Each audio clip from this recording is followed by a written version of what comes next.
அந்த கதை முடிந்த கதை, எந்த மனம் மறந்த கதை, என்ன செய்ய விடுகதை போல் என்னுடைய பிறந்த கதை.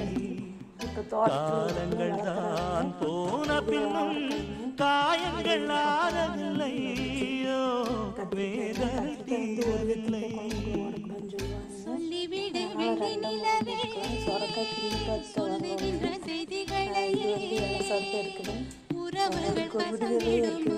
சொரக்கா சந்தைக்கு போனோன்னு என்ன வாங்க அப்படின்னு கேட்பீங்க குழந்தைகிட்ட. தெரியான்னு சொன்னால் சொல்லுங்க விடுகாத மாதிரினா அது கில்லு. சொரக்கா சந்தைக்கு போய் கில்லு பார்ப்பாங்க, அதனால் கில்லு வாங்க அப்படின்னு சொல்லுவாங்க. அது ஒரு விடுகதை இருக்குதுங்க சொரக்காய்க்கு. இது தண்டு பொரியுங்க. அப்படியே வீடியோ போட்டுக்கிறேன். தேங்காய் பூ போடுறதுக்கு வீடியோ கட் ஆகிடுச்சுங்க. அதுக்காக வீடியோ மறுபடியும் இப்போ ஒரு வீடியோ